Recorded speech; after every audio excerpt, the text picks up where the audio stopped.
Assalamualaikum warahmatullahi wabarakatuh. Bagaimana kabarnya hari ini anak-anak yang solih-solihah?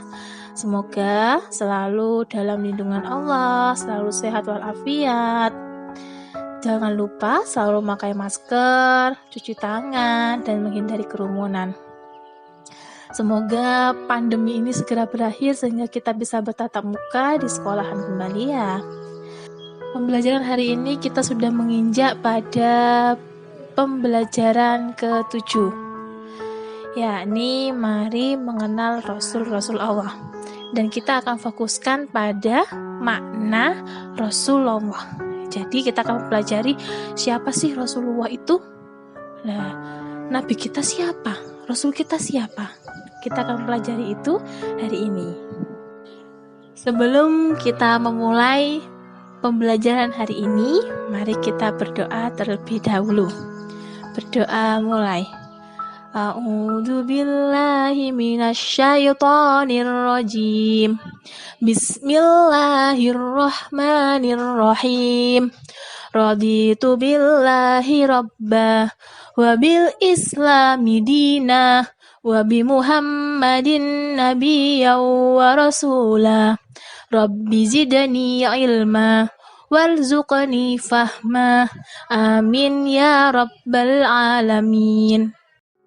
Sebelum kita lanjut ke materi, Ibu Guru akan membacakan tujuan pembelajaran yang akan kita pelajari hari ini.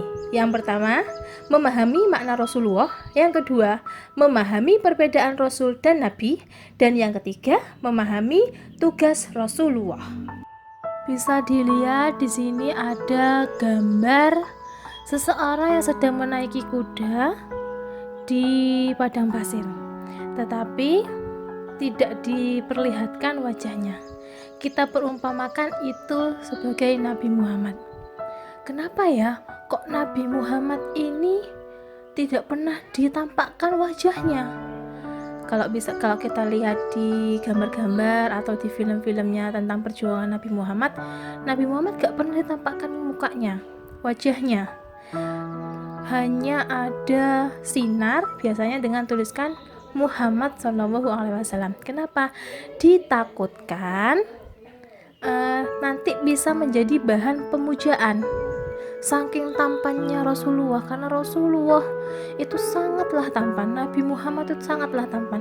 Jadi dikhawatirkan bisa menjadi bahan pemujaan oleh manusia, seperti itu. Kemudian alasan yang kedua, ditakutkan gambarnya itu nanti tidak sesuai dengan perilaku Rasulullah, karena Rasulullah adalah seseorang yang perilakunya sangat-sangat bagus sekali. Jadi ditakutkan nanti gambarnya itu tidak sesuai dengan perilaku Nabi Muhammad SAW. Jadi itu alasannya kenapa kok Rasulullah gambarnya tidak ditampakkan mukanya, hanya berupa cahaya saja. Sudah paham anak-anak alasannya apa? Kita lanjut ke materi selanjutnya. Makna Rasulullah. Pengertian Nabi. Sebelum ke Rasulullah, kita ke Nabi dulu.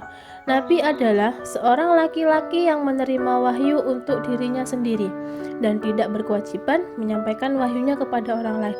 Jadi, beliau itu mendapatkan wahyu hanya untuk dirinya sendiri dan tidak wajib untuk disampaikan kepada umatnya. Sedangkan Rasul itu artinya utusan. Dan Rasulullah itu adalah utusan Allah. Jadi, Rasul adalah seorang laki-laki yang menerima wahyu untuk dirinya sendiri dan berkewajiban menyampaikan wahyunya kepada orang lain. Jadi ada bedanya antara Nabi dan Rasul. Kalau Nabi itu mendapatkan wahyu hanya untuk dirinya sendiri, sedangkan Rasul itu mendapatkan wahyu untuk dirinya sendiri dan wajib disampaikan kepada umatnya. Karena Rasul ini memiliki umat. Nabi dan Rasul itu manusia biasa, tetapi beliau itu menerima mukjizat. Berupa apa? Kejadian yang luar biasa sebagai tanda bukti kenabiannya atau kerasulannya. Yang seperti Nabi Musa. Beliau mendapatkan mukjizat berupa tongkat yang bisa membelah lautan pada waktu dikejar oleh kaumnya Fir'aun ya pada waktu itu. Kalau contoh lain lagi, Nabi Isa yang bisa menghidupkan orang mati. Itu mukjizat yang beliau dapatkan. Kemudian Nabi Rasul itu juga menerima wahyu yang dari firman Allah berupa kitab dan suhuf. Suhuf itu apa? Suhuf itu adalah lembaran-lembaran wahyu yang didapatkan oleh Nabi Muhammad. Perbedaan Nabi dan Rasul.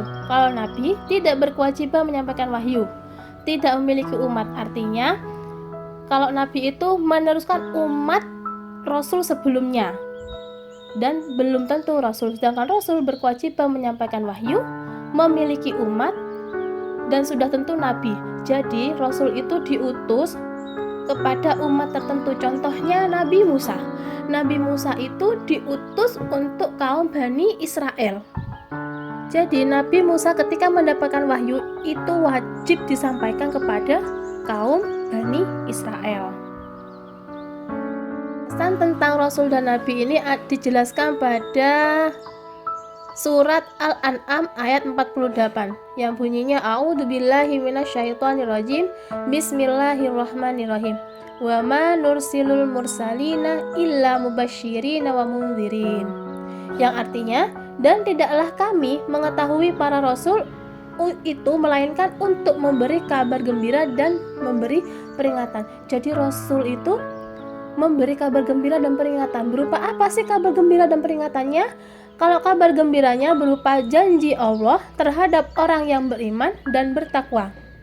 Kemudian kebahagiaan di dunia dan di akhirat. Jadi barang siapa yang mengikuti ajaran Rasulullah, dia akan mendapatkan kebahagiaan di dunia dan di akhirat.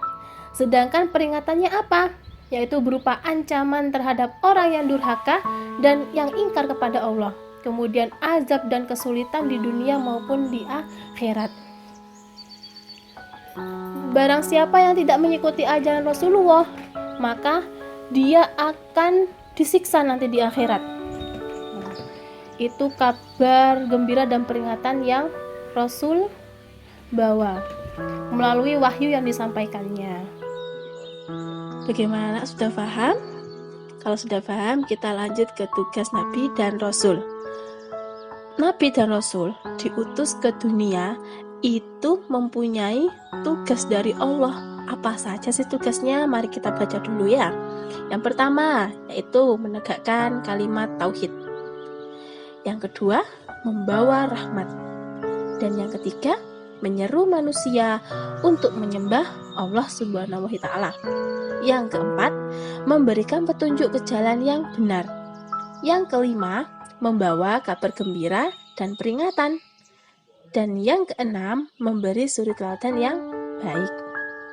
Jadi, tugas Nabi dan Rasul pada intinya adalah untuk membawa ajaran yang baik, ajaran untuk menyembah Allah, dan juga untuk memperbaiki akhlak manusia yang sudah melenceng. Maksudnya itu akhlaknya sudah tidak baik. Nah, makanya Nabi dan Rasul itu diutus oleh Allah untuk mengajak manusia untuk kembali ke jalan yang baik. Supaya apa? Supaya nanti bisa masuk surga. Bagaimana caranya kita bisa masuk surga? Ya kita harus mengikuti ajaran yang Rasulullah bawa. Contohnya, kita ini pengikut Nabi Muhammad Rasulullah SAW. Jadi kita harus mengikuti ajaran Rasulullah. Seperti melaksanakan sholat 5 waktu, kemudian melaksanakan puasa, kemudian zakat. Nah, itu harus kita laksanakan. Bagaimana? Sudah paham ya dengan apa yang Ibu jelaskan hari ini? Semoga kalian bisa memahaminya dengan baik. Sebelum kita mengakhiri pelajaran hari ini, marilah kita berdoa terlebih dahulu supaya apa yang kita pelajari hari ini itu bisa bermanfaat. Berdoa mulai. Bismillahirrahmanirrahim. Allahumma arinal haqqo haqqo warzuqna tiba'ah wa arinal batila batila warzuqna tinaba. Amin ya rabbal alamin. Anak-anak, ini ada sedikit soal 5 saja. Itu untuk latihan ditulis di buku soalnya beserta jawabannya. Untuk latihan kalian untuk mengetahui apakah kalian sudah paham apa belum. Silakan dikerjakan, selamat mengerjakan. Wassalamualaikum warahmatullahi wabarakatuh.